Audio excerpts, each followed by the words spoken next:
With the function split trim line, it is possible to extend or shorten selected lines until a trim line.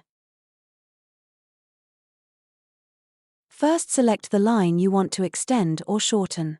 After that, click on the line you want to trim to. I repeat it for further lines.